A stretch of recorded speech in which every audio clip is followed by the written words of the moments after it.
vai compreender Deus? Como a gente vai conhecer a Deus? Através da sua palavra. Não tem outra forma de conhecer Deus se não for através da sua palavra. Mas acontece que nem só o conhecimento nos aproxima de Deus. Adão e Eva se alimentaram da árvore do conhecimento e, no entanto, deu tudo ruim. Porque, às vezes, muito conhecimento pode até, porventura, separar o homem de Deus, irmão. Porque a pessoa se enche de vanglória. Ah, porque eu conheço, eu sei, eu fiz isso, fiz aquilo. E começa a ser dono da sua própria vida. Esquece que ele, por mais que conheça a palavra, aliás, quanto mais conhece a palavra, mais submissão ele tem que ter com aquele que o criou. De forma alguma, o conhecimento pode tornar o homem soberbo e achando que pode tomar decisões na sua vida. Claro que toma, mas a partir da presença de Deus. Porque, às vezes, a gente vê pessoas, né, que aceitam Jesus, que vêm à frente, aceitam Jesus como Salvador, mas acha que é só isso. Ah, aceitei Jesus como Salvador, tá bom. Não tá, irmãos. Porque aí é que começa o processo da vida de Deus em nós. Nós deveríamos comer da árvore da vida e não apenas da árvore do conhecimento. Que a gente sabe que lá no jardim tinha as duas árvores, né? A árvore do conhecimento e a árvore da vida. Dessa forma, nós precisamos conhecer a Deus. O capítulo de Jeremias 29:13 nos fala, Deus falando com Jeremias, né? Buscar-me-eis e me achareis, quando me buscardes de todo o vosso coração. Jeremias 33:3 também nos ensina: clama a mim e responder-te-ei, anunciar-te-ei coisas grandes e ocultas que não sabes. Tudo através da palavra. A gente precisa comer da árvore da vida, que é o alimento que vem do próprio Deus. Começa a gerar a vida de Deus dentro de nós. Precisa do alimento da palavra? Precisa. Mas é para que nós nos acheguemos a Ele. E não o conhecimento nos afasta do nosso Deus. O fruto do conhecimento, ele nunca vai suprir a necessidade que nós temos de conhecer a Deus. Conhecer a Deus, não de ouvir falar, não só pela sua palavra, que tem gente que conhece a palavra, mas não conhece Deus. Nós precisamos ter intimidade com Deus, horas de orações com Deus, chorar na presença de Deus, mas não é só aquele chorar aflito, desesperado, é aquele chorar de gozo, de alegria. Sim. Mostrando a Deus que Ele é tudo nas nossas vidas, assim como nós já ouvimos aqui testemunhos, louvores, né? Que a palavra de Deus já nos encheu, né? Com os louvores nessa noite. Glória a Deus. E aí a gente fica perguntando: o Criador do universo, que criou o mar, abriu o mar, que criou o universo, criou tudo, por que Ele criaria o homem? Porque ele sentiu no seu coração, isso é o antropomorfismo, porque quando fala que nós somos a imagem e semelhança de Deus, não quer dizer que Deus tem orelha igual eu tenho, não tem pezinho, não tem umbigo. Não, Deus é espírito, mas Ele usa dessa figura de linguagem para que a gente possa entender. Por isso digo, por que Deus sentiu no seu coração? Não é que Deus tenha coração, mas é uma forma de nós entendermos. Por que Deus colocou no seu coração que deveria criar o homem? Por quê? Alguém já pensou sobre isso? Deus tinha miríades e miríades de anjos a seu dispor. A igreja sabe o que é miríades? É uma quantidade inimaginável de anjos à sua disposição disposição para o adorar, para o louvar, para o servir. Então por que Deus precisaria criar o homem à sua imagem e semelhança? Porque Ele tem um plano. Ele tem um plano. E nós somos protagonistas desse plano de Deus. Quando Adão estava no jardim com Deus, sozinho ainda, sem Eva, o irmão ali já tem a sua Eva, o pastor Ronaldo já tem a sua Eva, todos os irmãos casados já têm a sua Eva, né? Adão estava sozinho. E aí, numa tarde, estavam lá Adão e Deus. Deus fez com que os animais passassem à frente de Adão, para que Adão nomeasse os animais. E foi passando os animais. E Adão nomeando a seu bel prazer. Até que passaram todos. Deus viu que Adão ficou triste. E Deus pensou: não é bom que o homem esteja só. Isso está lá em Gênesis 2:28. Deus entendeu que o passarinho tinha passarinha, fêmea, o gado tinha a vaca, o cabrito tinha lá o seu par, todos tinham par, menos Adão. E Deus fala lá em Gênesis 2:28, não é bom que o homem esteja só.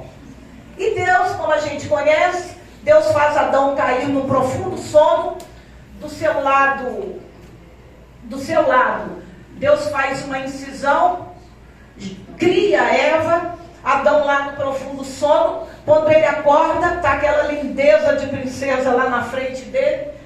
Aí ele fala: uau, essa agora é osso do meu osso, carne da minha carne.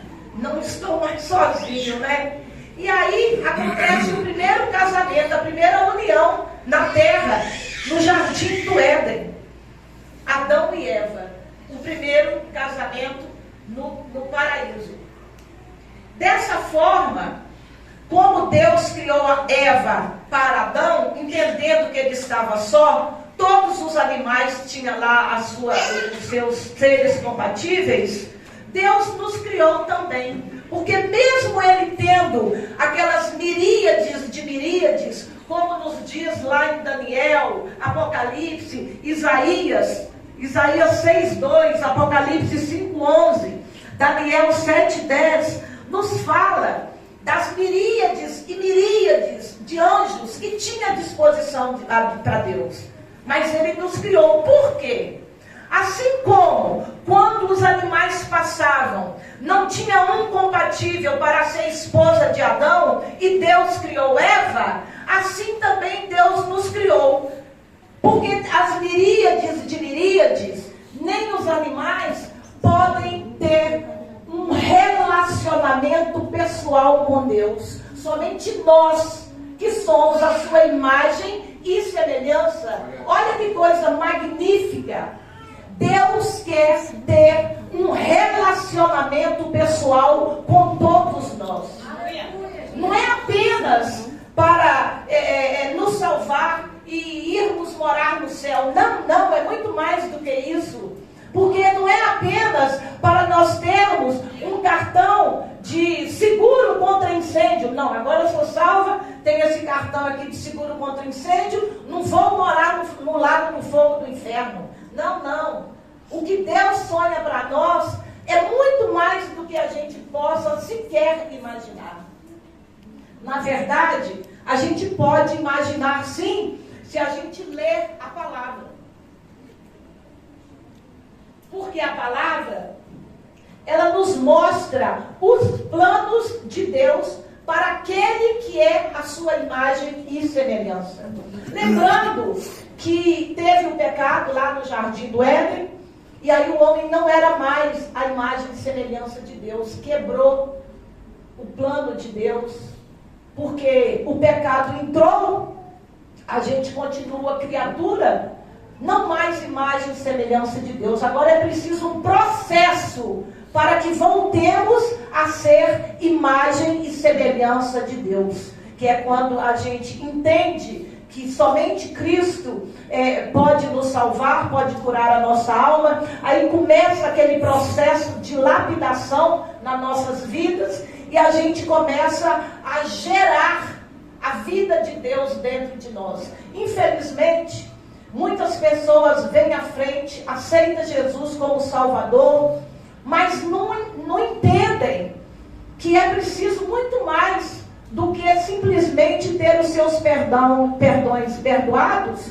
e ser uma nova criatura. É preciso, a cada dia, ir se despojando do seu velho eu, do Adão, né? E crescer na presença de Deus. Porque muita gente pensa erroneamente que pode viver a vida de qualquer jeito. Ah, não, já aceitei Jesus, estou de boa já. Pode viver a vida do jeito que quiser, achando que vai ouvir a trombeta e vai ser arrebatado. Não vai. Muita gente não quer buscar o conhecimento da palavra de Deus, porque depois que a gente aceita Jesus como Salvador, Jesus é o nosso dono. A gente não tem mais vontades. Ele é que determina as nossas vontades. Isso é, se quisermos voltar a ser imagem e semelhança de Deus e protagonistas do sonho que Ele sonhou para nós, que é o tema da nossa mensagem. Por que Deus criou o homem? Somente para salvar e está tudo bem? Não. Deus tem um plano. E o plano de Deus é que nós venhamos a ser a sua noiva, a noiva de Cristo. Assim como Deus preparou Eva para ser noiva e esposa de Cristo, Deus nos prepara para sermos a noiva de Cristo. Isso não começou no Novo Testamento. Desde lá Isaías, eu marquei aqui, tem algumas passagens, é uma semente que nasceu lá no Antigo Testamento, a noiva de Cristo. Tem uma referência aqui, que é Isaías 54, 5. Porque o teu Criador é o teu marido. E existem outras referências que falam de Deus como o noivo, de Cristo como noivo. A aliança que tinha Deus com Israel era uma aliança de sangue. E ela, através de Jesus, perpetua até nós. Nós seremos a noiva de Cristo. Aleluia. Se é que nós pretendemos deixar a vida de Cristo ser gerada dentro de nós. Porque tem gente que faz um aborto espiritual. Não deixa a vida de Cristo, a vida de Deus, crescer dentro dele. Por isso a gente vê muitos desviados, muitos fracos na fé, muitos que não se importam com o conhecimento da palavra de Deus, muitos que ouvem uma correção e já fica de bico, não quer mais voltar para a igreja, ou sai de uma igreja, vai para outra, não sabendo que não existe a igreja perfeita. A igreja perfeita é aquela que vai morar no céu. Porque nós seremos transformados, como diz 1 Tessalonicenses 4, 15 e 16, acho. Nós seremos transformados. E muitas pessoas, erroneamente, deixa para ser transformado nessa hora, porque não lê Bíblia, não conhece Bíblia, não vem aos cultos de ensino. Seremos transformados sim no arrebatamento, mas porém é os nossos corpos que serão glorificados. Porque imagina, a gente sair da terra e ser transportado para os céus. Eu já ministrei uma vez aqui sobre os astronautas, né, que vão para o espaço. Eles fazem cursos, fazem exames. Porque imagina, você aqui ser arrebatado, se o nosso corpo não fosse transformado e glorificado, não ia chegar ninguém lá. Porque os olhos iam sair da órbita, os tímpanos iam estourar, ia chegar pedaços de pessoas. Então essa transformação não é aceitei Jesus, agora eu vou ser transformado na hora de subir. Não vai não. A transformação transformação é aqui, é de dia a dia, momento a momento, arrependimento a arrependimento. Quebra de tudo aquilo que não agrada a Deus.